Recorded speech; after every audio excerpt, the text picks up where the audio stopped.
En un minuto. Bienvenido. Es Ferrero, la Fundación El 5 a las 5 y el Círculo de Periodistas y Comunicadores de Norte de Santander les da la bienvenida a esta tarde, noche maravillosa con un invitado muy especial para esta región. La Biblioteca Pública ha sido la casa de la Fundación El 5 a las 5 y también es la casa del Círculo de Periodistas y Comunicadores de Norte de Santander, CPC. Y hoy nos complace apoyar al doctor Patrocinio Ararat en esta iniciativa cultural que ya en los últimos años se ha posicionado como la actividad cultural más importante en el departamento norte de Santander, con grandes y connotados invitados que nos tienen cada semana y todos los meses. A continuación, el doctor Patrocinio Arará nos regala un perfil del doctor Jaime Buenahora Febres Cordero, por quien pido un fuerte aplauso por venir a compartir con nosotros en este momento coyuntural para el planeta entero por lo que está pasando, y va a ser muy importante este tiempo del doctor Buenahora con nosotros. Patrocinio Ararat, buenas tardes. Gracias. Un saludo muy especial para el doctor Jaime Buenahora Febres Cordero, nuestro invitado de hoy, y para las entidades y personas que hacen posible que semana tras semana estemos proponiendo a la ciudad nuevos modelos humanos dignos de emular y nuevas concepciones sobre los temas académicos y culturales de la región y del mundo. Un saludo también especial para los asistentes a esta presentación, para los que han llegado a nuestra plataforma de Zoom, los que se están conectando y los que van a observar después esta conferencia en nuestra página de Facebook o en nuestro canal de YouTube. Esta es la 17ª actividad del año 2025 y la 9ª híbrida, presencial y virtual. Es también nuestra actividad número 493. Poco a poco nos acercamos a los 500 actividades en nuestra vida institucional de 19 años de existencia que cumplimos el pasado 5 de mayo. Atención a nuestras próximas actividades del mes de junio, todas en modo híbrido, es decir, presencial y virtual. El viernes 20 de julio estará con nosotros el doctor Julio Poliaco Gamboa, presentando su libro Transformar la Educación Superior en Colombia. El viernes 27 de junio, en 15 días, tendremos una sesión especial con un tema que nunca hemos tratado en nuestros 19 años y pico de vida institucional. Se trata de un show de magia denominado Cartas sobre la Mesa. Al frente de ese show estarán el doctor José Ramón Vargas y su nieto Nicolás Vargas, ambos con título profesional, el primero administrador de empresas, especialista en administración financiera, y el joven Nicolás, diseñador gráfico y fotógrafo artístico. Como pueden colegir de la anterior programación, seguimos haciendo esfuerzos para presentarles conferencistas y conferencias sobre temas y problemáticas interesantes, actuales, internas, nacionales e internacionales, que agreguen valor a cada una de las personas que se conectan o asistan a nuestras actividades. Hoy, viernes 30 de mayo, de junio, hoy viernes 13 de junio, está acá con nosotros el doctor Jaime Buenahora Febres Cordero, con su conferencia Poder, Estado, Democracia a nivel global. Esta gran conferencia es promovida por el Círculo de Periodistas y Comunicadores de Norte de Santander y la Fundación Cultural El 5 a las 5 y la Corporación para el Desarrollo Integral de Cúcuta, Procúcuta. Además, un buen resumen de la magistral conferencia que presentó en la Academia de Jurisprudencia. El doctor Jaime Buenahora, de profundas raíces cubuteñas, posee una sólida formación académica. Tiene un doctorado en Derecho Público comparado de la Universidad de la Sorbona en París y también maestrías en Sociología del Derecho y Ciencias Políticas de la misma Universidad Francesa. Estudió Historia en la Universidad de Heidelberg en Alemania y previamente Derecho, Economía en la Universidad Javeriana de Bogotá. Es egresado del Colegio Calasanz de Cúcuta y siempre ha sido un gran deportista. Su vocación académica le ha permitido enseñar durante más de 40 años. Ha contribuido en la formación de miles de profesionales de las universidades Javeriana, Externado y Libre. En la actualidad es el director académico de la maestría en Global Affairs and Relaciones Internacionales en la Universidad Fairleigh Dickinson de los Estados Unidos de América. También ha sido profesor en Canadá y en Inglaterra. Su participación en el sector público colombiano le ha permitido ser, entre otras cosas, concejal de Cúcuta, diputado de la Asamblea del Departamento Norte de Santander, representante de la Cámara, magistrado del Consejo Superior de la Judicatura, viceministro del Interior, secretario de Gobierno de Bogotá y cónsul general de Colombia en Nueva York. Ha estado, pues, en las 3 ramas del poder público. Es autor de varios libros de Derecho Constitucional y Ciencias Políticas, entre las que destacan el proceso constituyente de 1991, la democracia en Colombia, los procesos electorales, la prevalencia del interés general, el proceso de paz y sus implicaciones constitucionales. Y también la historia resaltando la generación del terremoto sobre Cúcuta y la catástrofe de 1875. Ha escrito múltiples ensayos y artículos en distintos medios académicos y periodísticos. Jaime Buenahora es miembro correspondiente de la Academia Colombiana de Jurisprudencia, de la Academia Colombiana de Historia y la de la Asociación Internacional de Ciencias Políticas. Recibió el reconocimiento toda una vida de la Academia de Historia de Norte de Santander y fue galardonado en Nueva York en el 2007 con el Premio Colombia Exterior a la Excelencia. Como se puede observar de esta lectura, el doctor Jaime Buenahora Febres Cordero es un grandes ligas en los campos académico, político, económico y social. Para la Fundación es un verdadero orgullo tenerlo en una cita de nuestro programa de 5 a las 5 y en nuestra plataforma virtual. Señoras y señores, mucha atención a la conferencia del doctor Jaime. Tomen nota y preparen sus preguntas. Adelante, doctor Buenahora.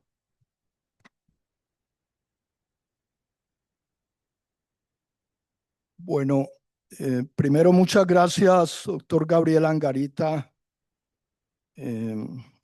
a usted y al Círculo de Periodistas y Comunicadores del Norte de Santander, a la Fundación El 5 a las 5, de manera especial a Patrocinio Ararat, a todos sus miembros, a la Corporación Pro Desarrollo Integral de Cúcuta, Procúcuta, a sus miembros, y a todos y cada uno de los asistentes. Yo veo acá caras entrañablemente cercanas, amigas de décadas atrás, y me complace muchísimo compartir. Sí, ciertamente, pues tengo raíces profundas cucuteñas de muchas generaciones. Y aunque uno esté fuera, uno sigue muy ligado a su tierra y la añora y a veces vive nostalgia. Lo que yo voy a compartirles es básicamente lo mismo que hice en Bogotá en febrero al ingresar a la Academia Colombiana de Jurisprudencia, para reflexionar juntos sobre el mundo. Estamos ante un estado crítico, absolutamente crucial. Y desde luego, lo que se vaya diciendo acá, cuando uno hace una transposición y lo coloca frente a la realidad colombiana, pues se da cuenta de que hay un reflejo. Y más si aterrizamos en la región y en la ciudad. Lo que sí quiero decirles es que esta conferencia es fruto de una confrontación, cosa que hago permanentemente, entre la filosofía del derecho, es decir, la axiología o la mirada de los valores fundamentales, y la realidad, la sociología tal cual, es decir, entre el deber ser y el ser. Porque todos los días, queramos o no, hay tres conceptos fundamentales que tocan nuestra existencia: el poder, el Estado y la democracia, en cualquier nivel y en cualquier esfera. Pero todos los días y cada hora nosotros estamos recibiendo reflejos de estos tres conceptos que son absolutamente fundamentales. Entonces paso al estrado porque me es más fácil. Y le voy a solicitar que pongamos las diapositivas.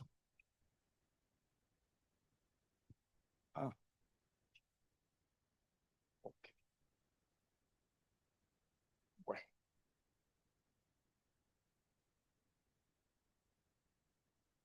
Quiero comenzar diciéndoles que donde quiera que hay grupo, se estructuran relaciones de poder.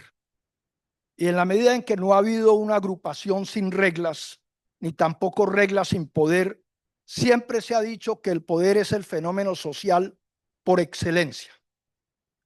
Todas las sociedades se han formado sobre centenares de individuos insertos en una diversidad de grupos. Llámense hordas, familias, tribus, comunas, iglesias, sindicatos, partidos políticos, equipos de fútbol, en cuyo seno se ha ejercido el poder, diferenciando siempre entre quienes lo detentan y quienes siguen directrices. Por algo dice Friedrich Nietzsche que la voluntad de poder es la fuerza motivadora básica de la naturaleza y la sociedad humana. Es evidente que hay un poder especial que se sobrepone a todos esos poderes parcelados y que se distingue por su supremacía y porque tiene la fuerza para doblegarlos. Ese es precisamente el poder político.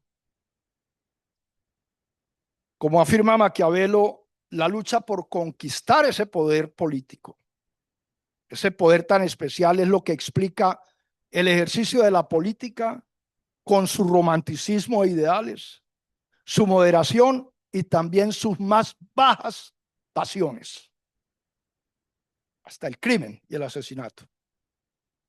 La naturaleza social del hombre ha mostrado a lo largo de su evolución variadas formas de convivencia y siempre la búsqueda del orden ha sido una constante. Esa preocupación estriba en que los miembros del grupo procuran vivir sin que pese sobre ellos el sentimiento de amenaza o de probabilidad de muerte. Todas las comunidades tratan de alcanzar el orden social. Desde luego, el concepto de orden supone el concepto correlativo de desorden social. Pero es obvio que si bien las sociedades despliegan con mayor frecuencia orden, en algún momento también experimentan síntomas de desorden. El problema es cuando se desborda y el equilibrio se rompe. La sociedad política requiere de ese orden para encuadrar las actividades y las aspiraciones de sus miembros. Y además de esa disciplina que ante las infracciones, las faltas, replique con sanciones. Por eso Georges Birdot expresa: poder y sociedad nacen conjuntamente y sería absurdo oponerlos, como también sería equivocado oponer libertad y autoridad. El poder es una condición del orden y la libertad no es posible sino en el orden. Y en las sociedades primitivas, pues el poder era difuso. Y cuando el conflicto con grupos vecinos exige la dirección de un jefe, pues se confiaba en el más fuerte, el más sabio, el más hábil. Pero ese poder individualizado, a medida que las sociedades se hacen complejas, termina debilitándose. Se multiplican los conflictos y entonces aparecen nuevas formas de organización y de legitimización del poder. En eso consiste lo que se llama la institucionalización del poder. Todas las instituciones, en cualquier momento histórico, para observar X o Y sociedad. El problema es que en eso consiste el orden social imaginado. ¿Y qué es eso de los órdenes sociales imaginados? El problema radica en que las colectividades imaginan a veces una institucionalidad que no es equitativa ni justa, y quienes la imponen sostienen en cambio que es natural e inevitable, como dice el historiador Noah Harari. Por ejemplo, los babilonios creían que la esclavitud era una orden de los dioses. Platón y Aristóteles, con semejante sapiencia, creían que la esclavitud era algo natural. Y los padres fundadores de los Estados Unidos, a pesar de proclamar en su constitución que los hombres nacen libres e iguales, concibieron unas instituciones fundamentadas en un régimen jerárquico en donde los nativos indígenas y las negritudes estaban completamente excluidos y las negritudes tratadas como esclavos. Y ese orden imaginado les parecía equitativo. Y así todas las sociedades a través de la historia. Por eso, pensando en la legitimidad, Maurice Duverger expresa que el poder político es un fenómeno de convicción, dado que todos los pueblos desarrollan un conjunto de creencias, normas y valores sobre el ideal de vida comunitaria. Sí, claro, pero si yo nací en los Estados Unidos en 1790, entendería que la esclavitud era normal. Es decir, está detrás el proceso de aculturación o de socialización, siempre, siempre. Del respaldo de los asociados a las instituciones y los titulares del poder depende su legitimidad. Max Weber sostiene que se requiere un mínimo de obediencia. No. Estoy con André Oriu, quien argumenta que son las mayorías las que legitiman el poder, no un mínimo de obediencia. Sigmund Freud, que entre otras tiene mucho que ver con la cocaína, por ejemplo, y su proceso. Sigmund Freud, por su parte, prefirió profundizar sobre la psicología del poder, señalando que el infante es el padre del hombre, o sea que el adulto está condicionado por la falta de autonomía que la condición humana le coloca durante mucho tiempo. Pues el uso de razón, entendemos, se da a los 7 años o alrededor, lo cual explica cómo esa relación de autoridad inicial le acostumbraría a aceptar el poder. Y en línea parecida, Jacques Lacan, en su teoría de los espejos, sostiene que el ser humano haya generalmente un líder que lo representa en el ideal de sí mismo. Así sea en el fútbol, mi querido doctor Foliaco y doctor Germán González acá. Uno siempre busca el ídolo. Y el muchachito quiere ser como Messi. Y el otro quiere ser buen orador como el que ve. En todas las actividades siempre hay a quien emular y a quien seguir. Porque entre otras cosas, entre los métodos del aprendizaje está la repetición después de la observación.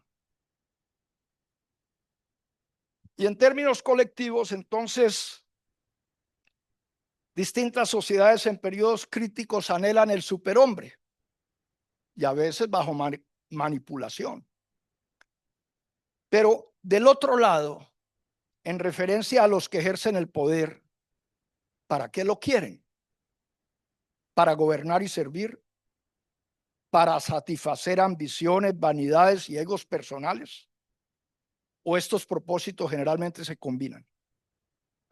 Las posibilidades son muchísimas por la complejidad de la naturaleza humana, tal como lo demuestra Robert Greene en su magnífica obra Las 48 leyes del poder, en la que desfilan centenares y centenares de personajes. Desde hace algo más de 2 siglos, el concepto de poder ha tratado de adaptarse a la democracia, que como sistema político es perfectible y corre muchísimos riesgos. El ejercicio de la fuerza, desde luego, constituye su mayor peligro, porque sepulta la institucionalización del poder. La historia, que muestra innumerables regímenes autoritarios, también radiografía en el contexto internacional, entre naciones, el alcance de la fuerza militar. Como dice Paul Johnson, historiador británico, la mayoría de los estados deriva de la guerra, la conquista, es decir, hay una victoria, poniendo en jaque la institucionalidad que representa el derecho internacional público. Quiero ahora llamar la atención sobre un fenómeno o elemento fundamental complementario del poder. El conocimiento. Novum Organum, el manifiesto que publicó Francis Bacon en 1620, explica bien el aforismo saber es poder. Los avances científicos entregaron dos revoluciones industriales. La primera, que comenzó en Inglaterra a finales del siglo XVIII, y la segunda, en la segunda mitad del siglo XIX, en virtud del impulso que significan la electricidad y el petróleo. Luego vendrían ya en el siglo XX la teoría de la relatividad, la mecánica cuántica y la energía nuclear. Este fenómeno del saber afecta profundamente el ejercicio del poder, del Estado y de la democracia a nivel global, en particular al observar las diferencias entre las naciones. Augusto Comte, en 1850, un sociólogo francés, ya señalaba que la nación que alcanzara el conocimiento tendría posibilidades de desarrollo en proporción geométrica, valga decir 2, 4, 8, 16, 32, 64, 128, 256, 512. Al paso que aquel pueblo que careciera del saber, aún con disciplina, crecería solamente en proporción aritmética, esto es 2, 4, 6, 8, 10, 12, 14, 16, 18, 20. ¿Cuál es la realidad colombiana al considerar el nivel global del saber? El vehículo o carro empezó a pensarse comercialmente en 1885. ¿En qué está América Latina? Pero basta un ejemplo muy colombiano. En 1902, ciudades como París, Londres, Nueva York comenzaron la construcción de su metro o tren subterráneo. La ingeniería de entonces no era ni la octava parte de lo que es hoy. 120 años después, con decenas de facultades de ingeniería civil en el país, la primera línea del metro en Bogotá la construye una empresa china. Igual ocurre si pensamos en maquinaria pesada, en productos electrónicos y hasta en cosméticos y elementos de maquillaje, sea Revlon o lo que quieran. La carencia de conocimiento atrofia el poder al tiempo que amplifica la dependencia y el subdesarrollo. En la actualidad, teniendo en cuenta las posibilidades de la inteligencia artificial, el aforismo de Bacon, saber es poder, adquiere un valor exponencial. En el mundo actual, la manifestación más completa del poder político se encarna en el Estado. Conocemos sus orígenes y también las diferentes concepciones, como las de Hegel, Marx, Heller y Weber. Y sabemos que las relaciones entre el poder y el Estado resultan determinantes para el desarrollo de cualquier sociedad y que esta dupla, poder-Estado, se convirtió en el epicentro de la filosofía política y el derecho constitucional. El Estado se ha consolidado entonces como organización política, al punto que actualmente 193 integran las Naciones Unidas, algunos con 85,000 habitantes o menos, como Andorra y Liechtenstein, pero otros como India y China con más de 1.400 millones de personas. Las ideologías contribuyen a incrementar la importancia del Estado por el rol que le asigna, concibiéndolo como un Estado pequeño, mediano o grande, o hasta totalitario. Mussolini llegó a decir: todo dentro del Estado, nada contra el Estado, nada por fuera del Estado. Cualquiera sea el rol, el Estado representa el poder máximo que se ejerce sobre el territorio y la población. De manera que hay una responsabilidad inmensa en nuestra condición ciudadana sobre quién detenta el poder del Estado. Un espacio geográfico, desde luego, resulta indispensable para que los integrantes de una sociedad desarrollen sus actividades. Pero la población tiene una cantidad de ingredientes que nos llaman a reflexión. Es lo que da vida al Estado. Y la componen esos individuos que se sienten vinculados los unos a los otros por compartir etnia, lengua, religión, pasado común, creencias y valores. Todos soñamos con la selección Colombia. Todo pueblo o nación intenta darse una organización política convirtiéndose en Estado, pero ello no siempre ocurre. Hay naciones divididas en varios estados y varias nacionalidades insertas en un solo estado.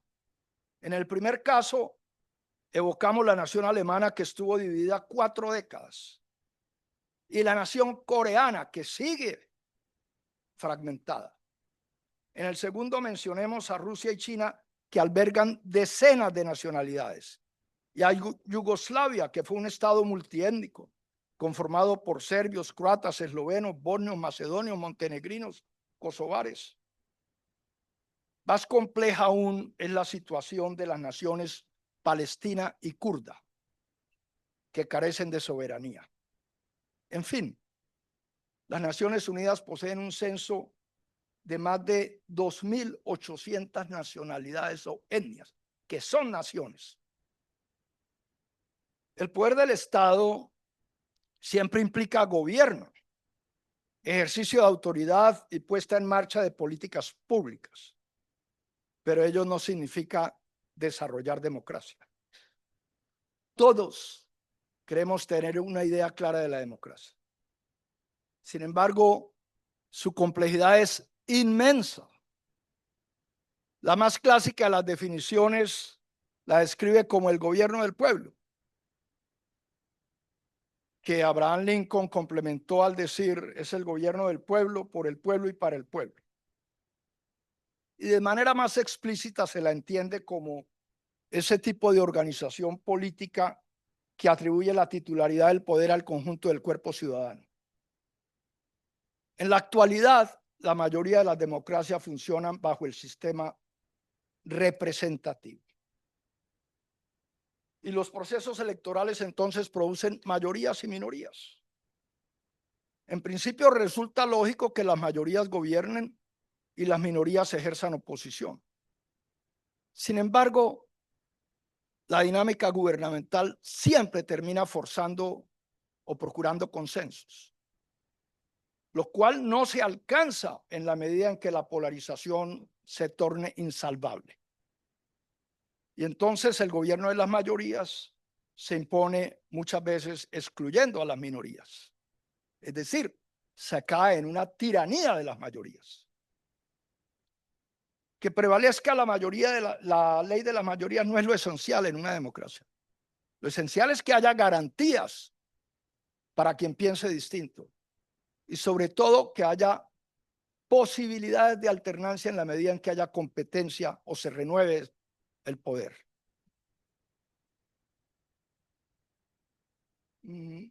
Ahora, ya para entrar en el mundo, después de esta parte conceptual, déjenme hablarles un poquito de la democracia y su complejidad.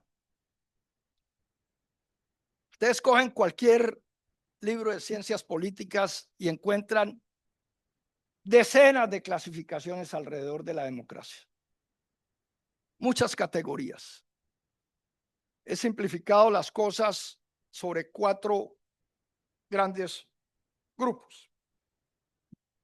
La primera clasificación nos permite según el rol que tengan los ciudadanos. Distinguir entre democracia directa, democracia representativa y democracia participativa.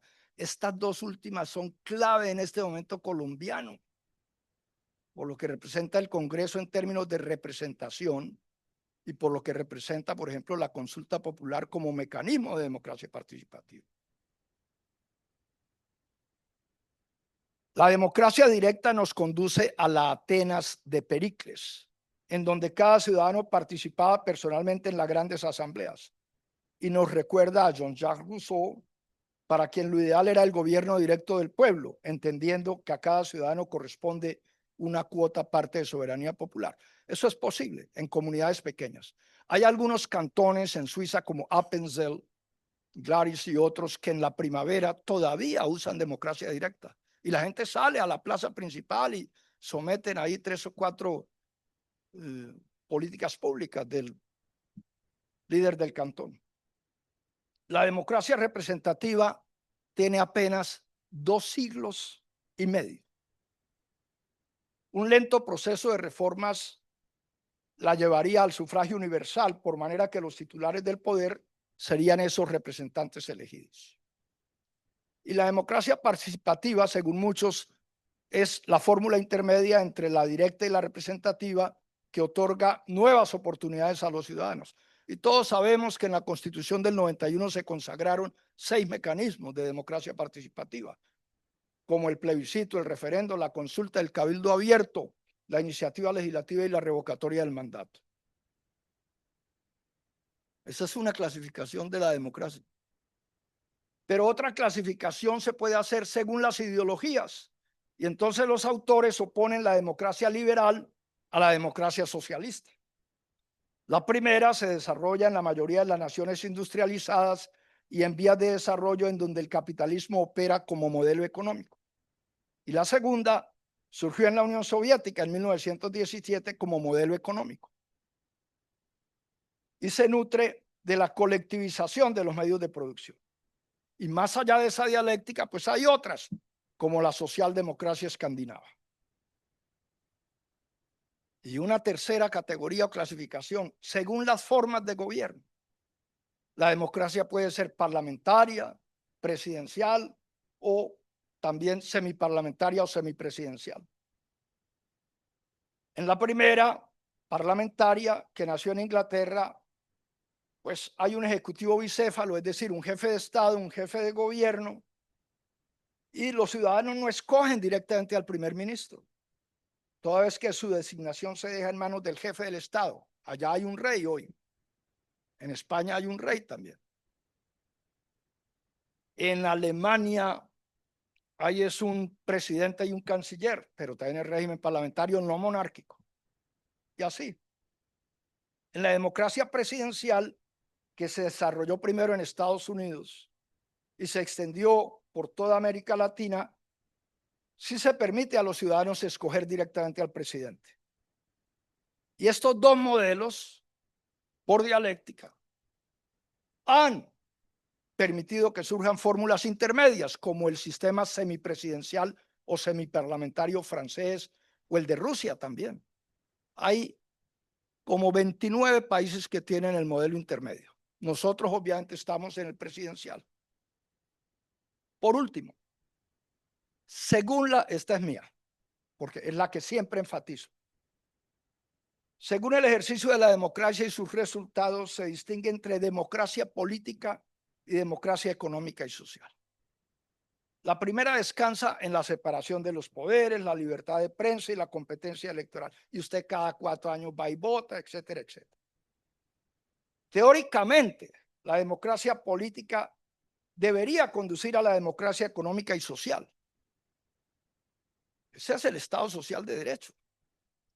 Sin embargo, en la práctica ello no siempre ocurre por cuanto el modelo económico liberal produce grandes desequilibrios. En los países avanzados, con una clase media fuerte, la democracia política se aproxima más fácilmente a la democracia económica y social, como acontece en Holanda, en Francia, en Austria. Gracias, William. Pero en las sociedades en vías de desarrollo, La brecha entre estas dos categorías, democracia política y democracia económica y social, es muy grande, dada la negación de derechos económicos y sociales para amplios sectores. Formalmente, por ejemplo, la India representa la mayor democracia política del mundo, toda vez que votan más de 600 millones de personas. Sin embargo, en sentido real, dista muchísimo de ser una democracia económica y social, entre otras cosas por el sistema de castas y cantidad de cosas. En síntesis, haciendo sociología, son los resultados los que importan. A mí en un torneo de tenis me interesa es ganar el punto, que la bola caiga a mi favor. Y ganar 1-0 es lo mismo que ganar 6-0, pero que se defina, que el resultado permita una medición. Entonces, poco importa que los ciudadanos voten de manera directa o que se vean representados. Gracias.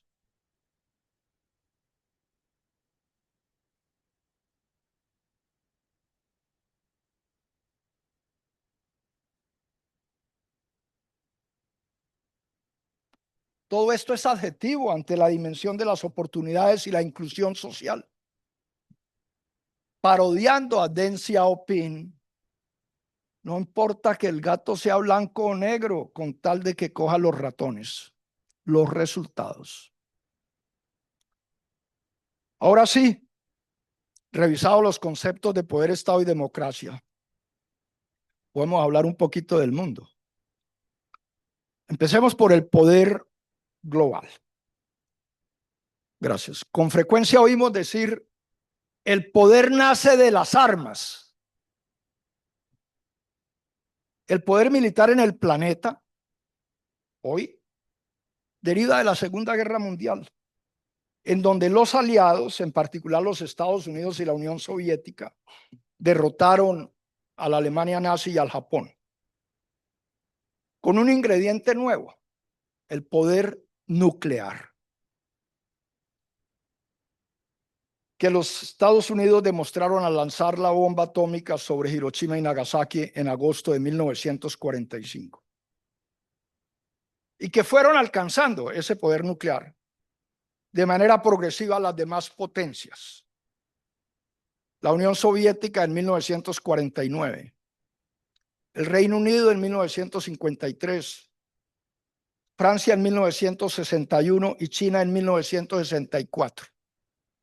Estas 5 naciones con poder militar nuclear son a su vez los miembros permanentes en el Consejo de Seguridad de las Naciones Unidas, la organización política multilateral más importante de la actualidad.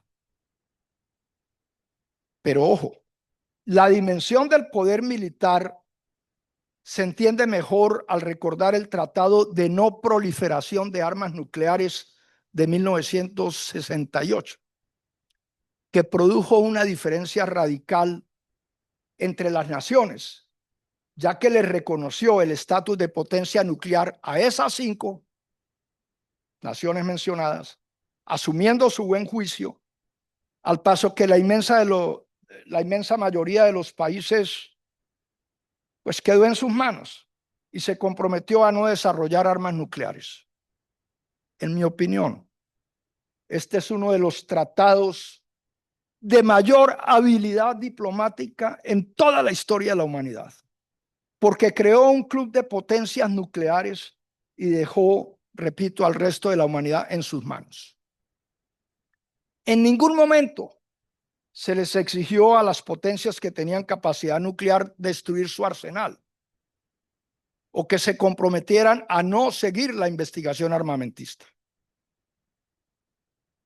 Esa fue la crítica de India y Pakistán, que no firmaron el tratado por estimarlo discriminatorio, en tanto que creaba una élite de países nuclearmente ricos, extremadamente poderosos, y un inmenso archipiélago de naciones o de países sin posibilidad nuclear. Israel, que tampoco firmó el tratado, no niega ni afirma poseer armas nucleares, pero las tiene. Y Corea del Norte, aunque sí lo suscribió, se retiró en 2003. Entonces, hoy, esos 5 grandes, más Corea del Norte, Israel, India y Pakistán, tienen capacidad nuclear, pero obviamente con grandes diferencias entre ellos.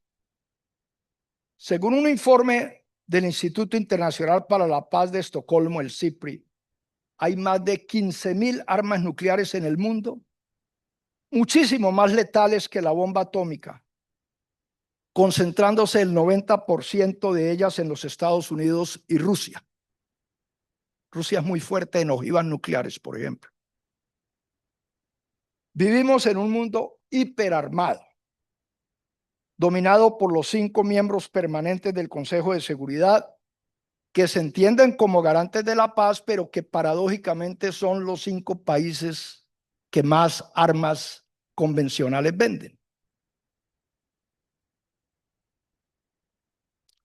Liderando el grupo los Estados Unidos con el 38% del total de la venta de armas convencionales, seguido por Rusia con un 18%, después Francia, etcétera, etcétera. En términos de cobertura, ahí puede pasar, puede ir pasando, vaya a poder militar. Ahí. En términos de cobertura, el poder militar de los Estados Unidos es el único que abarca todo el planeta, con más de 800 bases en 40 países y una amplia red de organizaciones de inteligencia. El sistema además se apoya en alianzas estratégicas como la OTAN, que tiene 32 miembros principales y 29 naciones asociadas. Ese es el poder militar. En referencia al poder político global, hacia la otra, por favor. Este también gira en torno a las 5 naciones mencionadas. La gobernanza global ha funcionado en la medida en que se ha evitado una tercera guerra mundial. Nadie discute eso. Hay que agradecer. Por temor a las catastróficas consecuencias de la energía nuclear, pero no ha impedido las guerras regionales con armas convencionales. Ahora bien, las Naciones Unidas, que han tenido aciertos en muchas cosas, al punto que en 12 ocasiones ha recibido el Premio Nobel de la Paz, padecen en la actualidad una profunda crisis política. La invasión de Irak en 2003 fue el detonante. En realidad, las dificultades derivan no solo del inmenso poder conferido a estas 5 naciones grandes que tienen el derecho al veto en el Consejo de Seguridad, es decir, que se neutralizan entre sí por ese derecho al veto en la medida en que pueden oponerse a cualquier decisión que no compartan, lo cual en ocasiones ha generado parálisis de toda la organización o ha impedido que se adopten decisiones contundentes, serias, frente a conflictos como los de Sudán, Ucrania y Gaza. A pesar del clamor mayoritario, basta que uno se oponga en el Consejo de Seguridad y no se puede hacer nada. Pero fuera de eso, porque los otros órganos son muy débiles, en particular la Asamblea General, el ECOSOC, que es el cuerpo que maneja los temas económicos y sociales, Consejo Económico y Social, y la Secretaría General. Estos 3 órganos tienen poderes muy limitados. Y la viabilidad de una reforma que garantice un nuevo equilibrio entre las naciones es muy remota. Entre otras cosas porque los 5 del Consejo los 5 permanentes en el Consejo de Seguridad se sienten muy cómodos.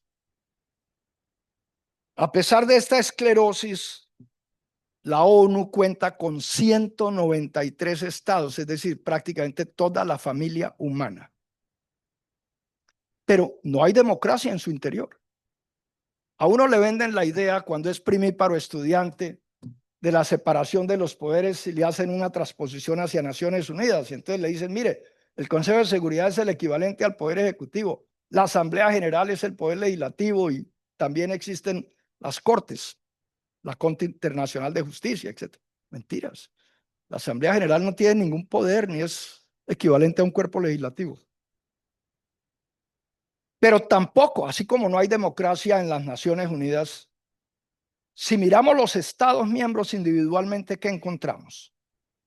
Hay muchas mediciones, baste citar la del Global State of Democracy y la de la revista The Economist, que siguen parámetros de la democracia occidental. ¿Y qué nos dicen?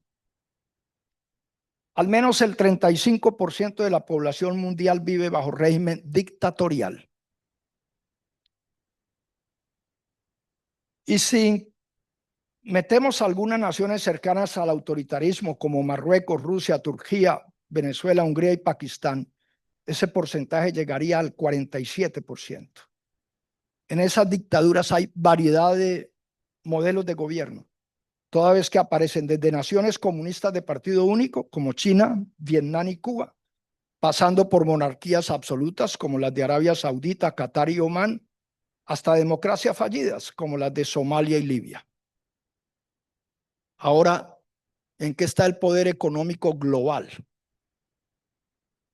En los últimos 25 años, la población creció un 38%, al paso que la productividad mundial se incrementó un 170%.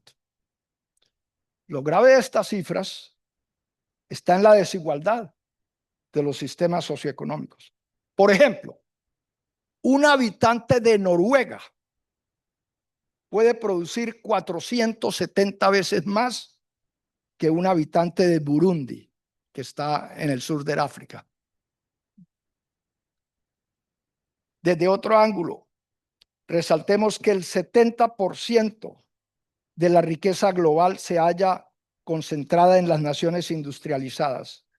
O más impactante aún, la sola riqueza de los Estados Unidos es 27 veces superior a la riqueza acumulada de los 54 países de África.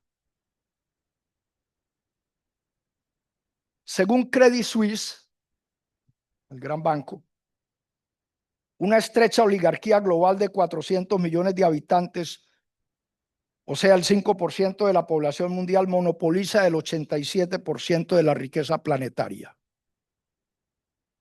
Por otra parte, no es alentador el futuro por el desbalance que deriva de la investigación científica. O sea, por el distanciamiento cada vez mayor del mundo subdesarrollado frente al conocimiento o saber, que toqué como concepto fundamental. En recursos para la innovación científica, 6 estados concentran el 86% de la inversión. O sea, los otros 187 estados que están en Naciones Unidas, entre todos juntos apenas invierten el 14% en la actualidad en innovación. Globalmente, en primer lugar, se encuentra Estados Unidos con el 28% de inversión en ciencia y tecnología, seguido por China con el 26%, Japón con el 9% y Francia, el Reino Unido y Alemania cada uno con el 8%. Ese tema del poder económico global está ligado además al segundo valor fundante de las Naciones Unidas, cuál es promover el progreso de todos los pueblos. El primero es ser garante de la paz, promover la paz y la seguridad internacional. El segundo, el progreso de todos los pueblos. Porque pasados 79 años, este propósito continúa siendo más filosofía política, más ilusión, más retórica que realidad. El orden económico internacional acelera los desequilibrios. El subdesarrollo arropa 131 naciones del tercer mundo, en donde vive el 80% de la población del mundo. Y Naciones Unidas, no yo, Naciones Unidas, dice, 1.300 millones de personas viven con menos de $1 al día. 2.200 millones no tienen acceso al agua potable segura y 750 millones de adultos son todavía analfabetos. ¿Cómo entender entonces la democracia? En consideración a la globalidad humana, el déficit es terrible, muy alto. Y para cualquier nación, no es lo mismo estar en el centro del capitalismo internacional con soberanía económica que en la periferia como nación dependiente, con deuda pública, etc. Por lo anterior, algunos politólogos impulsan la reflexión que surge al contraponer el valor del individuo como fin último del Estado liberal y el valor del conjunto societario como meta prioritaria de otros modelos estatales, verbi gracia, el de la China. La pregunta ha sido recurrente en la filosofía política. ¿Qué es más importante? ¿El individuo o el todo? Y esos mismos politólogos se preguntan, bajo la democracia liberal de tipo occidental, con elecciones periódicas y eventual alternancia ideológica en el ejercicio del poder, ¿hubiera la China logrado el desarrollo de los últimos 40 años? Por supuesto que no. La planeación en el mediano y largo plazo que demanda continuidad ha producido ese altísimo centralismo y también mucho autoritarismo que controla el Partido Comunista. Se sacrifica durísimo la libertad del individuo para supuestamente garantizar resultados societarios. Así como en la democracia liberal se dificultan muchísimo las metas colectivas por salvaguardar la libertad del individuo. La discusión, desde luego, merece muchísima más profundidad. Finalmente, hablemos de los desafíos que la humanidad tiene en términos demográficos, ambientales y de inteligencia artificial. ¿Podemos pasar? ¿Está siguiendo? A demografía y... Sí, deje eso. Sí. Gracias. La población del mundo es actualmente de 7.900, de 8.000 millones de personas.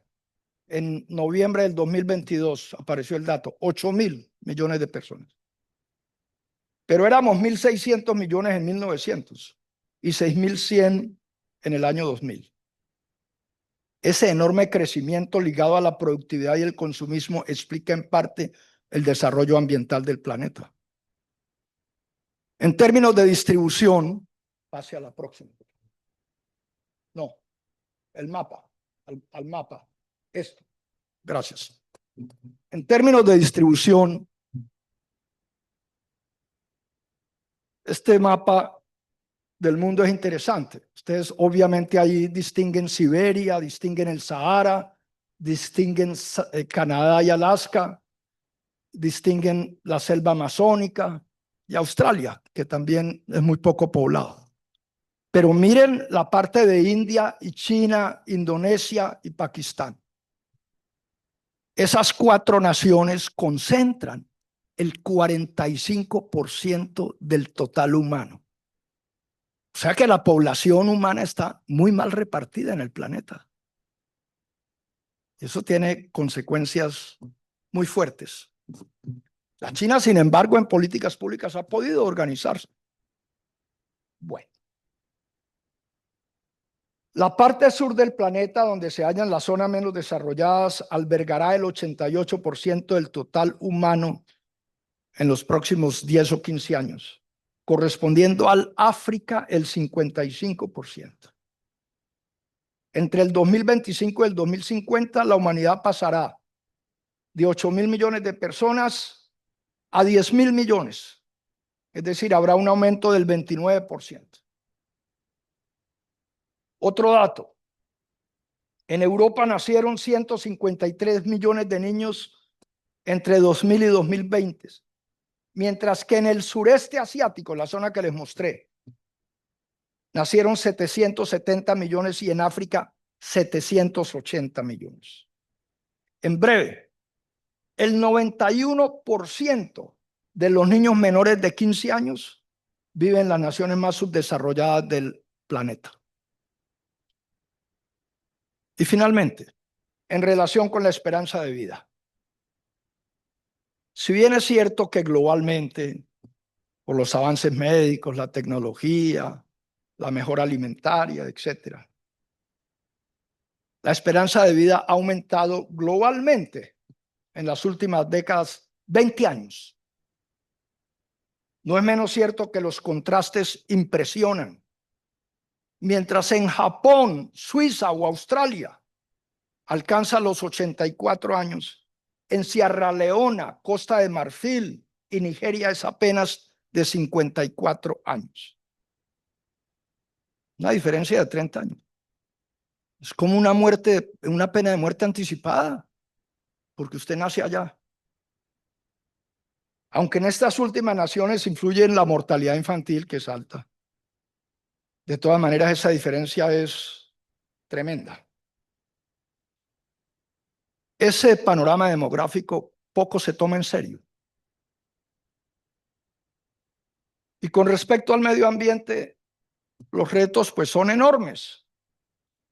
El calentamiento global, impulsado por la quema de combustibles fósiles, la próxima, sí, que aumenta los gases de efecto invernadero, atrapando el calor en la atmósfera y produciendo, entre otras cosas, incremento en el nivel del mar, deshielo, en los polos, fenómenos naturales como huracanes, incendios forestales e inundaciones. Ya verán dentro de un mes las consecuencias de ese calentamiento en el verano europeo y en California.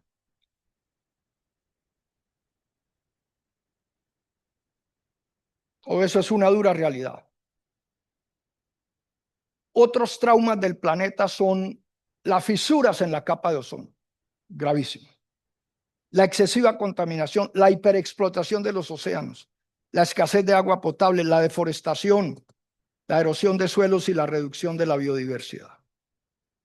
Entonces, crecimiento demográfico y productividad sin límites afectan el medio ambiente.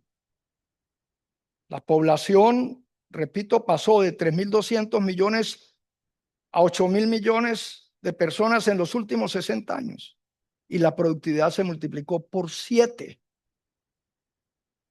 Sin embargo, en los foros internacionales se sigue hablando de desarrollo sostenible, concepto basado en una perspectiva económica y no en otros aspectos del ser humano como los culturales, psicológicos o espirituales. Esa realidad ambiental tampoco se toma en serio. Y justamente una de las primeras acciones de Trump, por ejemplo, fue retirar a los Estados Unidos del Tratado de París de 2015. Otro desafío para el ejercicio del poder, el Estado y la democracia a nivel global lo representa la inteligencia artificial, y con esto sí termino. Entendida como una rama de la informática que desarrolla programas capaces de emular procesos de inteligencia humana. Como cualquier revolución tecnológica, suscita entusiasmo, pero también desconfianza, dadas sus infinitas posibilidades. Ha sido vertiginoso el ascenso tecnológico de la IA en la última década. Chatbots como Gemini, Claude, DeepSeek y ChatGPT han revolucionado el sistema porque ofrecen respuesta a todo tipo de inquietudes de manera inmediata. Desde la ruta para evitar congestión, pasando por la construcción de una página web hasta la predicción de una enfermedad. Es innegable el alcance de la IA en áreas como la medicina, el transporte, la ingeniería y la educación. Sin embargo, muchos temen a la automatización, pérdida masiva de empleos, incremento de desigualdades y a los riesgos por la manipulación de datos privados o por ataques cibernéticos y de seguridad. En la actualidad hay una fuerte competencia por dominar la IA y el liderazgo en investigación, inversiones y patentes corresponde a los Estados Unidos, seguido por China, el Reino Unido, India, los Emiratos Árabes, Francia y Japón. Y Rusia. Bien, en referencia a Rusia, si bien no es impulsor de innovación, sí prioriza la inversión, copia y aprovecha cualquier avance que haya. ¿Y qué está haciendo Naciones Unidas? Su Secretaría General creó en 2017 un comité para estudiar oportunidades y riesgos de la AI, conformado por voceros de los Estados miembros, el sector tecnológico y la sociedad civil. Y claro, es evidente que hay grandes ventajas en áreas, repito, como la medicina, la ingeniería, la educación, etcétera. Pero el gran temor está en su aprovechamiento militar. A pesar de las limitaciones de la ética del derecho internacional humanitario, el avance en temas militares es descomunal con el uso de la inteligencia artificial. En los conflictos de Ucrania y Gaza, a pesar de las armas convencionales, por ejemplo, se han utilizado miles de robots, por supuesto de drones. No sabemos hasta dónde llegará la IA en el tema militar. Pero según Kai-Fu Lee, autor de un magnífico libro titulado Superpotencias de la Inteligencia Artificial, Estados Unidos y China libran una especie de guerra fría del siglo XXI. En síntesis, a pesar de las oportunidades que ofrece la IA en múltiples campos, en primera instancia, incrementará la brecha entre las naciones en materia de conocimiento. Y para mitigar este impacto, será menester reglamentar una gobernanza global del uso de la IA fundamentada en la ética, de suerte que sus beneficios lleguen a toda la humanidad. Yo quisiera mostrarles una cosa.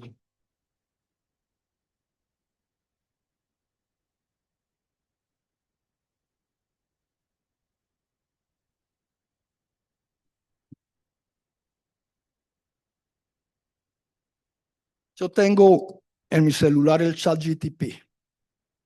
Lo pago mensualmente, pero me resuelve todo.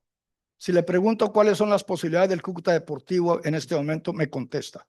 Si le digo tengo unos mareos y me pasa esto, me duran 8 o 10 segundos, tal cosa, me dice cuáles son las causas y qué debo hacer. Y probémoslo. Le voy a decir, por ejemplo, que queremos algo del pajarito que llamamos toche y que nos haga un poema. Vamos a ver con qué me sale.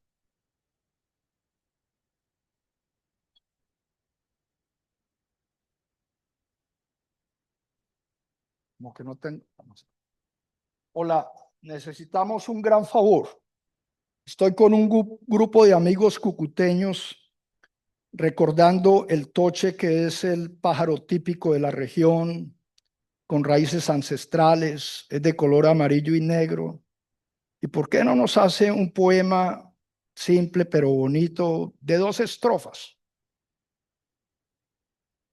Por supuesto, aquí va un pequeño poema para el toche. En tierras de Cúcuta brilla el toche de plumaje dorado, con su canto nos guía como un eco del pasado. Aletea entre la historia de esta tierra tan querida, el toche lleva en su memoria la esencia de nuestra vida. Espero que te guste y que les traiga lindos recuerdos. Lo que quiera le puedo preguntar. Dijo que el Cúcuta Deportivo que me salió en la casa tenía muchas posibilidades, pero no sabe que Cadena no quiere que pase a la... Bueno, entonces, en conclusión, la sociología es fundamental para entender el mundo, América Latina, el país, el departamento, la región, la ciudad. Si no, uno cojea y se queda en el idealismo, en la filosofía política, en el bla, bla, bla, en la retórica, en los sueños. Y a eso hay que agregarle metodología. En conclusión, el poder global se concentra en los 5 miembros permanentes del Consejo de Seguridad, con amplia ventaja militar, política y económica de los Estados Unidos, así la China compita bien comercialmente. ¿Me pueden mostrar las diapositivas del poder económico global? Esa, deje la del 2000. No, la del 2000. Ok, sí. Miren, no, la China compite muy bien y pues ustedes saben toda la guerra comercial y el tema de los aranceles, todo lo que está ocurriendo. Pero miren, este es un mapa que muestra la relación exportaciones, importaciones o con quién comerciaba Estados Unidos en azul y qué dominaba en el año 2000. Y en rojo tenemos a China. Pero miren lo que pasa 24 años después. El siguiente.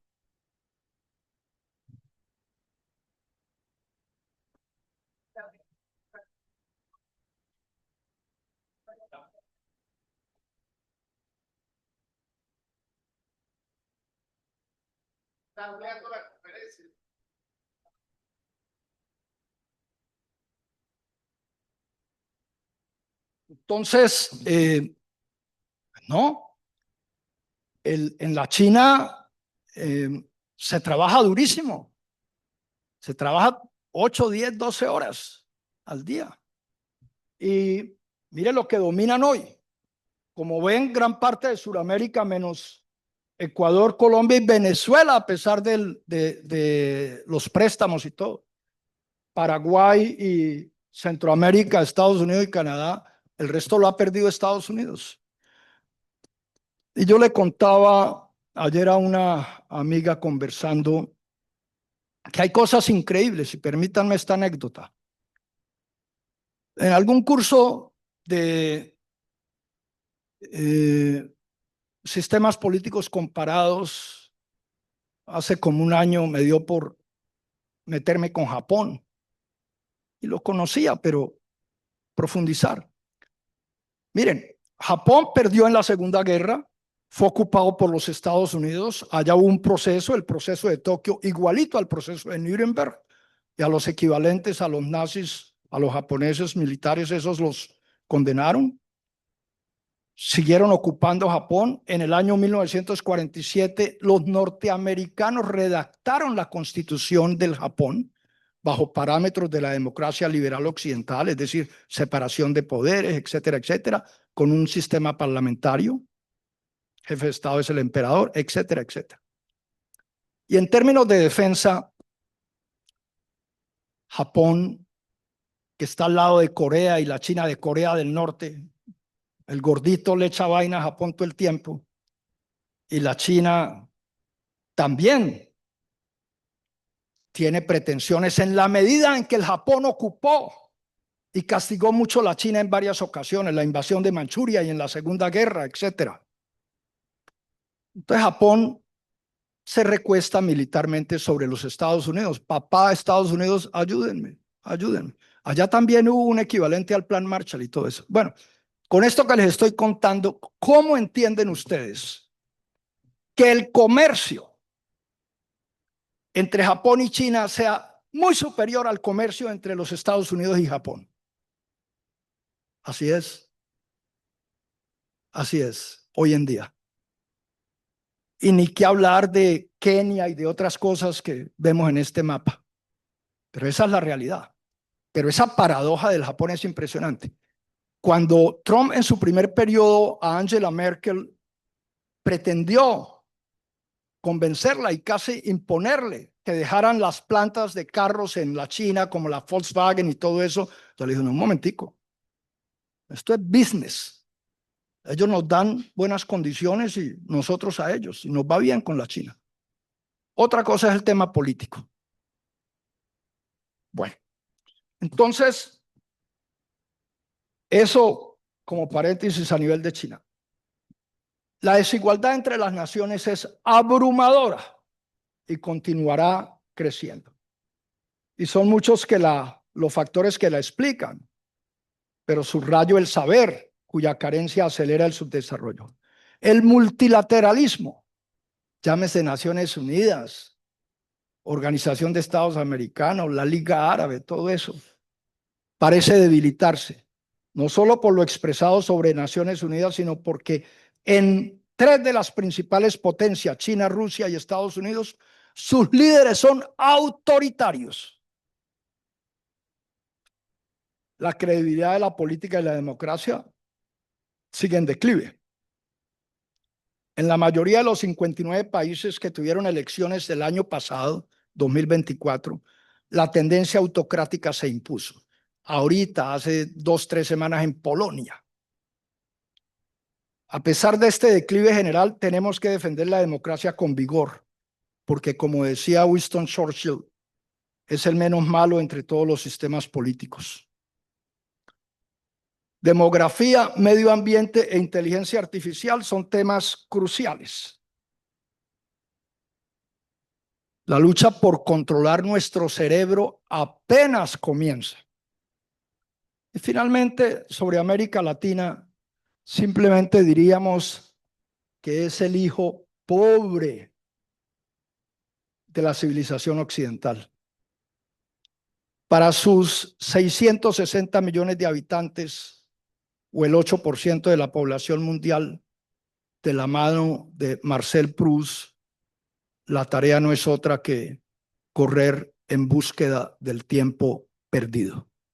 Muchas gracias a todos.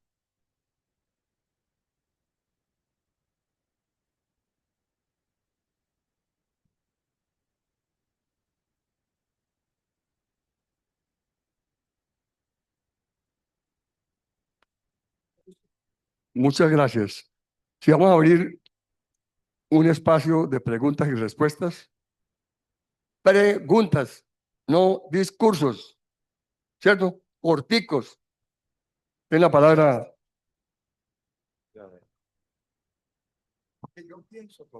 Buenas tardes, doctor Jaime, a todos los asistentes. Bueno, en su discurso ponían de entredicho la democracia, pues no de pronto como su propio pensamiento, pero sí como algún pensamiento de algún autor. ¿Cómo explica usted que en China, sin ser una democracia plena liberal, con autoritarismo político de una sola línea de pensamiento, en estos momentos tenga tanto auge y tanto desarrollo? ¿A qué se debe ese éxito sin existir una democracia plena? Por mucho gusto. Otra pregunta de una vez, de a dos. Vamos recogiendo de dos. Vamos recogiendo de dos. Alejandro. En la naturaleza, doctor Buenahora, la relación de dominancia entre las especies en un charquito o en una ciénaga es el 20% es la población dominante y el 80% es la población subyugada. Pero el uso de los recursos es al contrario, es una ley de un ecólogo francés, ay, se me fue el nombre, la ley del 80-20. Ese 20% utiliza el 80% de los recursos y la población, el 80%, tiene que vivir con el 20%. Lo curioso es que el ecosistema vive en estado de equilibrio y eso se refleja en la población humana. A finales de los 90, con los límites del crecimiento y los satélites, se midieron todos los recursos de la población humana: mineros, agricultura, tierra, agua, todo. Y encontraron que el punto de equilibrio de este planeta, referente a su población, era 3.500 millones de personas. Se comenzó a decir que ya se necesitaban 2 planetas para soportar a toda la raza humana. Somos 8.300 millones de personas. No hay cama para tanta gente. Y esto es de cosecha mía. Cuando en las poblaciones naturales hay un problema de superpoblación entre los mamíferos, como los lenobos y los chimpancés matan a sus hijos. Y también lo hacen los insectos y los reptiles. Estamos comenzando a ver a países que de manera arbitraria están agrediendo a otros o llevando o queriendo demostrar que políticamente pueden hacer lo que quieren. Acaban de soltarle un bombardero a Irán. No sé cómo decirle si la democracia es el único sistema que funciona. Lo dijo un hombre experto como Churchill. El problema es a qué más podemos acudir con un escenario de una gran pérdida de población en los años siguientes porque se nos viene una guerra atroz? Sí, gracias. Muchas gracias. ¿Me oyen? No, de a dos, porque si no pierdo el hilo. Bueno, las dos preguntas muy interesantes. Miren, sobre China, pues es la pregunta recurrente de qué vale más, el individuo o el todo, ¿cierto? Pero ciertamente un sistema de planeación centralizada a mediano y largo plazo es muchísimo mejor que el plan que usted haga en su vida personal para una semana o 15 días o un mes. Sí. No, usted tiene que tener un proyecto de vida y sabe para dónde va. El problema es quiénes orientan ese modelo de mediano y largo plazo, en el caso chino de largo plazo. Se necesita que haya parte del cuerpo ciudadano absolutamente responsable que esté pensando en el todo, en los 1.500 millones y no en los 10 millones o 20 millones del Partido Comunista, cosa que ellos tienen clara. La corrupción es implacable allá en cuanto a lo que es combatirla. El tema de la droga ni se diga, pena de muerte, ¿no? Entonces, tienen claridad y han estado en buenas manos, pero han estado en buenas manos, me permite este comentario, para entender el proceso económico chino.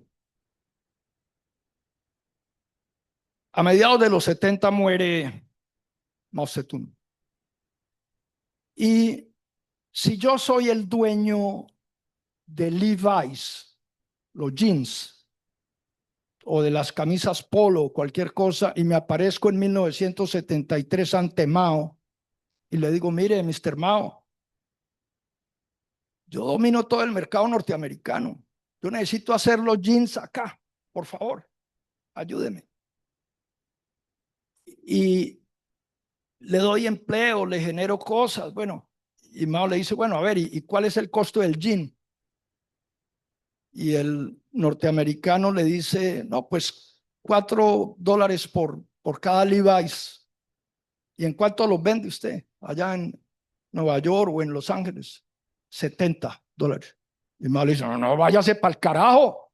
Esa plusvalía, usted no viene a robarme ni a explotar mi pueblo. Y nunca entraron.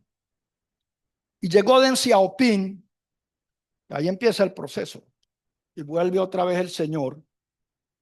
Acuérdense que Nixon alcanzó a reabrir relaciones estando Mao vivo, pero ya eran sus últimos años. Ya con Deng Xiaoping regresa cualquier empresario de estos que quiera hacer camisas o máquinas de coser o cualquier cosa.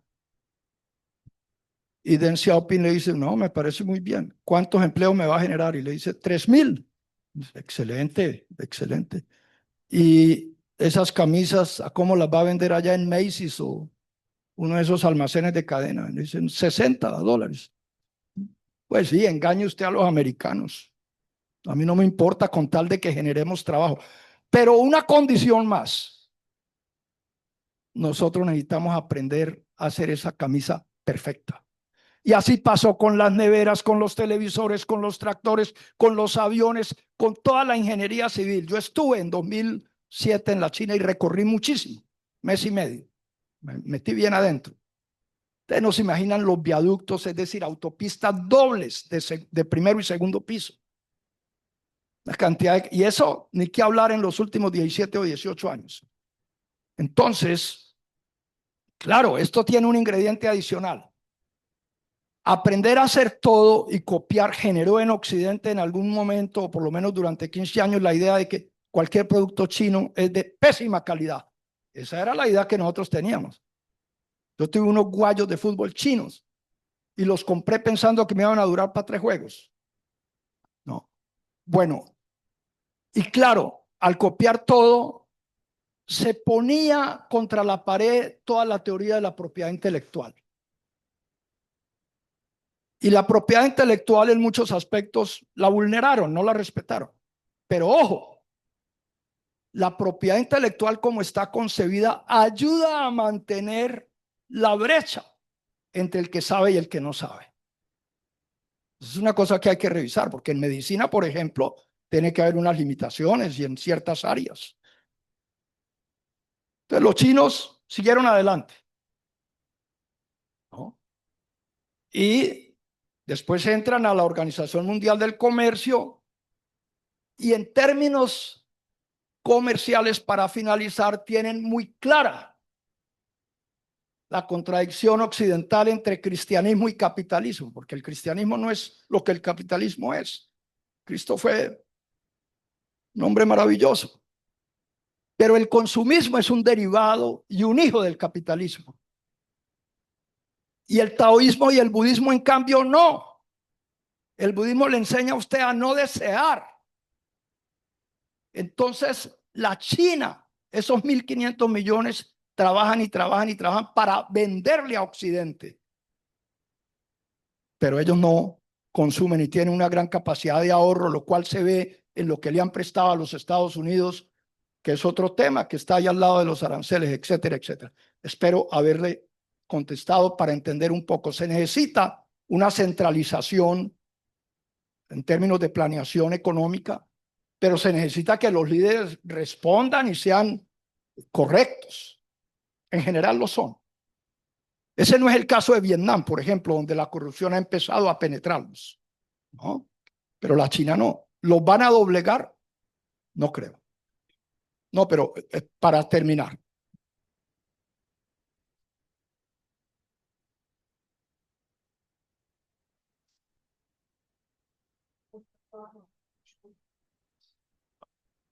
Sí, sí. Bueno, y el otro tema, sí, complicadísimo, pero ese es un tema muy peligroso. En la Grecia antigua había filósofos que creían, por ejemplo, que si un niño, un recién nacido tenía una tara, había que liquidarlo, ¿no? Y así, bueno, entonces también llegar a un punto de equilibrio en que eso es cierto. No es lo mismo este salón con 500 personas que con los que estamos, eso es evidente, ¿no? Pero llegar a ese punto de 3.500 millones, que era la población del mundo en 1968, a estas alturas es gravísimo. La China construyó la política de un infante por pareja y la mantuvo durante 30 y pico de años. La levantó después y la abrió a 2 infantes por pareja porque entendió que aumentando la esperanza de vida empezaban a tener una población de adulto mayor porcentualmente muy significativa y en el evento de un conflicto pues iban a terminar muy mal. Entonces ese es un tema para una discusión inmensa, pero estoy de acuerdo en la lógica del planteamiento, completamente de acuerdo. Pero implementar políticas públicas alrededor de eso es complicadísimo. En Suecia, en Finlandia y en Dinamarca, por ejemplo, incentivan a la pareja joven para que tenga hijos porque no quieren tener hijos. Hay un déficit, ¿sí? Entonces el compañero también recibe como 8 semanas subvencionadas por acompañar a su pareja, etcétera, etcétera. Ahora, obviamente, yo sí insisto, el crecimiento demográfico y la productividad excesiva sin límites, por supuesto, destruye el planeta, destruye el medio ambiente. Y eso ha pasado, ¿no? Y las cifras que les di de África, pues son muy preocupantes, porque va a haber hambrunas, va a haber de pronto en una guerra utilizando las armas no convencionales. ¿Cuáles son las armas no convencionales? Pues por supuesto las nucleares, pero además las armas radiológicas o que tengan bacterias o que tengan elementos químicos, en fin, biológicos. Imagínense que se camuflen una cantidad de políticas en Nigeria o en Zambia o en cualquier país de esos y esterilicen un montón de gente. Uno no sabe qué pueda pasar en 20, 30 años con el nivel de gobernanza que tengamos, ¿no?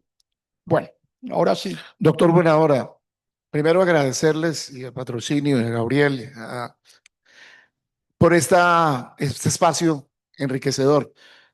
Al cierre de la conferencia nos mostraba usted el mapa y las incidencias de China en el resto del mundo comercial.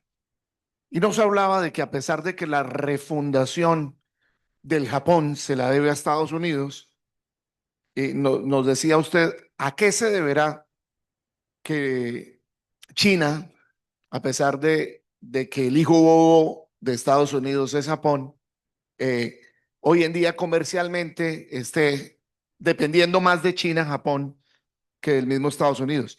Entonces, pues uno podría pensar que debe ser por la cercanía, costos, fletes, etcétera.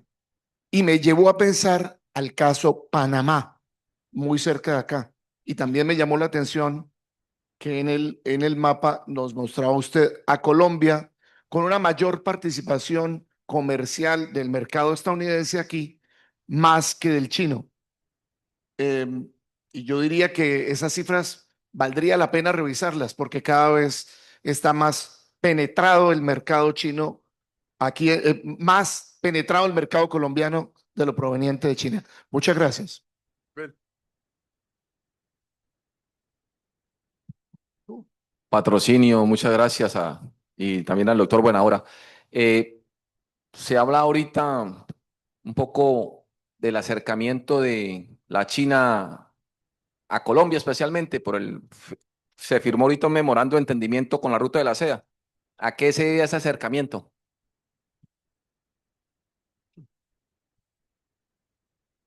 ahorita, ¿no? Es muy corta. Muchas gracias. Le quería felicitar por la exposición. Me incomoda un poco una información que está en YouTube, donde Norte de Santander le aporta al Producto Interno Bruto algo muy bajo. Ahí está la regionalización del país. Creo que mientras que Bogotá tiene el 50, Norte de Santander está por debajo, muy por debajo, y aporta el 14. Usted lo pueden encontrar en YouTube. Pero me llama la atención algo de Domingo Torres. Yo lo pude conocer en la fiesta del café hará 3 meses en el Parque del Agua. Julio, ¿cómo está? Y yo lo he seguido a él porque él fue deportado y en 3 hectáreas, 4 hectáreas que compra en Ragonvalia, logra producir el mejor café y le gana a los del eje cafetero y está vendiendo la libra de café en $120. Es más, él en el video que hace dice que aquí no se puede si las vías no sirven para nada. Y pegado a eso, yo soy docente del ESAP y le muestro todos esos eventos a los estudiantes. El espectador, tan pronto inicia la pandemia, muestra un escándalo de una repavimentación de 1 kilómetro de vía entre Chinacota y Toledo de 13.000 millones de pesos. Entonces, el mismo cafetero que quiere mucho a Norte de Santander, su esposa es ocañera, Domingo Torres dice, si no hay infraestructura, nosotros no vamos a poder exportar. Jaime, esto es un problema enorme y no lo citó. La puta corrupción y la puta guerra con el narcotráfico y toda esa cosa nos tiene reventados. Muchas gracias. No, empiezo por el final. No, yo no, le agradezco mucho el comentario, pero he querido mostrar una visión del mundo y no de los problemas internos, que sería para una reflexión en otro momento, una gran reflexión entre todos. No, me voy a referir a lo preguntado por ustedes y comienzo por usted, apreciado Marlon. No, esas son las cifras del Japón. Yo trabajo como director de Relaciones Internacionales en una maestría o Global Affairs y obviamente estoy revisando esto todos los días. Me toca crear cursos, escoger profesores, todo. No, eso empezó a cambiar en el año 2004-2005.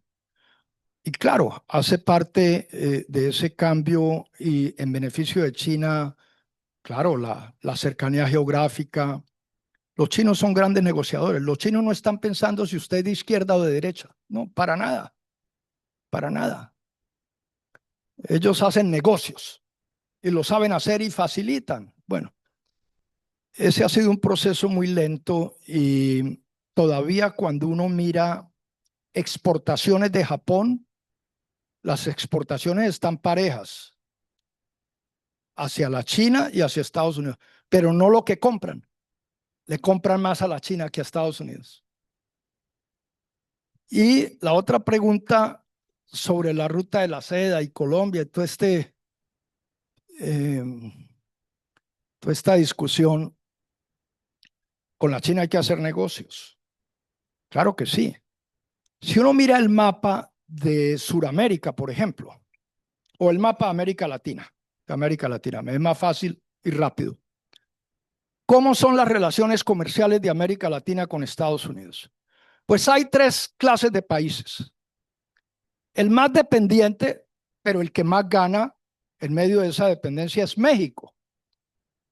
México tiene 660.000 millones de dólares en exportaciones, de las cuales el 83% son hacia Estados Unidos. Es parte del Tratado de Libre Comercio de Norteamérica. Nosotros apenas exportamos el 10% de lo que México exporta. 65.000, 67.000 millones por ahí de dólares. Entonces, México es un caso aparte. En el otro extremo, y también geográficamente en el otro extremo, Chile, Argentina, Brasil y Uruguay, por ejemplo, solo tienen de comercio con Estados Unidos como el 15%, 16%, en algún caso de pronto el 17%, pero con la China tienen más comercio. Y hay unos países intermedios, entre los cuales está Colombia, República Dominicana, en donde más o menos el 40, 41% o 38% depende de Estados Unidos, y Colombia con el 31, 32%. ¿Sí? Pero la China ha penetrado en toda América del Sur. En Perú muchísimo, que era un país que tenía mejor relación comercial con Estados Unidos. Entonces, esa es la realidad. Entonces, hay que hacer negocios con quien sea, de todo orden. A mí me interesa vender, y para vender tengo que producir, y para producir necesito replantear cantidad de cosas de la macroeconomía colombiana, que es un tema muy complejo, porque hay muchísimos errores. Dos preguntas más. Dos. Jairo. Sin duda, doctor Jaime, estamos frente a una coyuntura que nos preocupa a todos. En los últimos años, los bandazos que da el gobierno nacional corresponden precisamente a una falencia que la vivimos todos, que es la ausencia de planeación de largo plazo. Y su comentario acerca de cómo China, por su modelo económico y político, ha transformado el Producto Interno Bruto, su economía, su participación estratégica en el desarrollo mundial, hasta el punto de presionar a los mismos Estados Unidos para ponerle el tate quieto por el aparente peligro, entre comillas, con la competitividad, con el desarrollo tecnológico, etcétera, etcétera. Aplicando eso a nuestro caso, creo que cada día es más generalizada la actitud de pensar en función de corto, mediano y largo plazo. Lo que nos pasa es justamente una consecuencia lógica de los empujones de 4 años, empujones que nunca se planean, empujones que lamentablemente nos pasan la factura. ¿Y quién la paga? ¿Quién paga la factura? Entonces, un análisis, doctor, desde la perspectiva de la planeación. Cuando supuestamente Colombia, país rico en recursos, el recurso humano de nuestra actitud en todos los rincones, propositiva, dedicados, trabajadores, hemos y tenemos que capitalizar nuestra historia violenta y este no es el momento de hacer caras largas. Este es el momento de analizar y pensar las enseñanzas de nuestros abuelos en el sentido de que no hay mal que por bien no venga. Y planeemos. La visión de largo plazo es lo fundamental. Entonces, doctor Jaime, un mensaje en ese sentido, yo creo que todos te lo agradeceríamos. Gracias. Bueno, Gracias. alcalde, A ver, démosle oportunidad a una. Sara.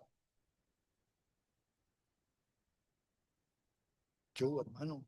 Gracias, buenas noches. Pues mi pregunta es más como a lo que decía del individuo, a lo del todo. ¿Cómo poder entender que somos un mundo donde las personas se han dejado a un lado y se piensa en un todo? Aquí no podemos pensar en que hayan dos cosas, un individuo y un todo, porque siempre va a ser el individuo, porque él es el que hace el todo. Entonces yo pienso que lo primordial en lo global es siempre el individuo. Se debe siempre pensar en el individuo, y no en el individuo yo, sino en el individuo en general, en todos los individuos, no solo yo. Entonces yo creo que ahí es donde empezamos nosotros a entender lo global y la democracia, que no podemos hacer un poder o una democracia para mí, sino una democracia y un poder para todos. Entonces yo quisiera saber cómo poder hacer eso, cómo poder hacer que la gente entienda o que podamos entender que lo primordial, más que pensar en algo global, en hacer negocios o hacer, es pensar en que tener un mundo o un país donde podamos existir para todos y que seamos nosotros los partícipes más que otra cosa.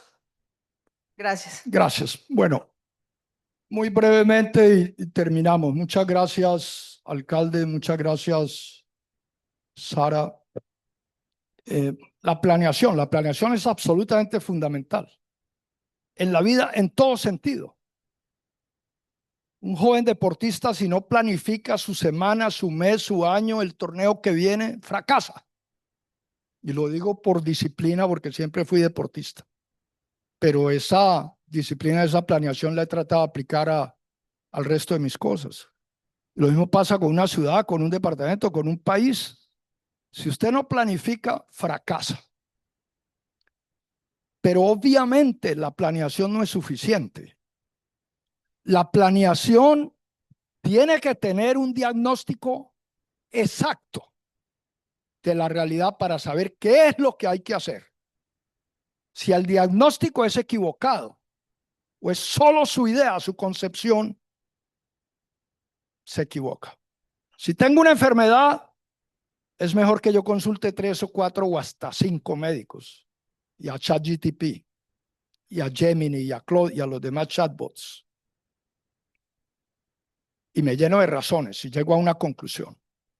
Porque el problema de la planeación en cuanto a riesgos es que mucha gente cree que tiene la verdad revelada. Miremos Bogotá en este momento. Yo conocí todos los planes de desarrollo de este país. Los tengo en mi biblioteca. No. Todos equivocados. Todos son frases, eslogans, titulares, etc. Entonces, primero, claro que hay que planificar, pero segundo, hay que hacerlo con base en un diagnóstico muy serio. Y tercero, metodología que implica tiempos, viabilidad, evaluaciones, correcciones, en fin, cantidad de cosas. Esos son los elementos de una buena planeación. Y por supuesto, que la dirigencia sea responsable con eso, porque si no, pues todo va a fracasar. Acá hubo un plan de desarrollo en el año 83 de la ciudad, y cierta zona de la ciudad fue organizada para tratar de diversificar la economía de Cúcuta y salir del comercio. La única empresa que finalmente apareció fue Cerámica Italia. Después todo eso de Corral de Piedra y cantidad de zonas se fueron urbanizando, es decir, se violó el plan de desarrollo que era solo o mayoritariamente urbanístico. ¿no? Con algunos toques económicos. Entonces, así no es. Entonces, repito, se necesita planeación de mediano y largo plazo, ¿no? Se necesita la planeación sobre el diagnóstico. Yo tengo que saber, si soy entrenador de fútbol, si usted es zurdo o derecho y ver dónde lo pongo a jugar. No puedo ponerlo donde me dé la gana en el plan del partido. No. Tengo que tener una lectura perfecta de su condición física, de todo. Esa es la sociología y la metodología. Así se hace una planeación, ¿no? Y el otro tema, no, Sara, lo que pasa es que siempre ha habido una discusión en la filosofía entre la importancia del individuo y la importancia del todo, desde los griegos en la antigüedad. Pero eso cobra en el presente muchísimo valor cuando se mira la democracia occidental o la democracia liberal versus la China, sobre todo en el sentido económico. No estoy hablando de libertades públicas porque obviamente en la China hay una gran violación de los derechos humanos. De eso no hay duda. Pero los chinos entienden que esa violación es permitida en la medida en que el todo sigue siendo exitoso y logran los resultados. Es muy discutible, yo no tengo una respuesta. Yo creo que hay que llegar a un punto de equilibrio. Estados como Suecia, Finlandia, Dinamarca manejan un modelo en el que el todo es más importante que el individuo, ¿no? Pero igual se respetan las libertades fundamentales del individuo. Y son países súper desarrollados. Ahora, no es lo mismo organizar 1.500 millones de habitantes que 52 millones de habitantes y no podemos. Ni siquiera cuando éramos 13 o 15 millones en los años 60, esto funcionó. Entonces, repito, no, planeación con diagnóstico y con metodología y con dirigencia responsable. Todos somos responsables porque votamos y elegimos muchas veces mal. Bueno, doctor Jaime, muchísimas gracias de verdad por su participación. A ustedes también por su presencia y nos vemos dentro de 8 días. Muchas gracias.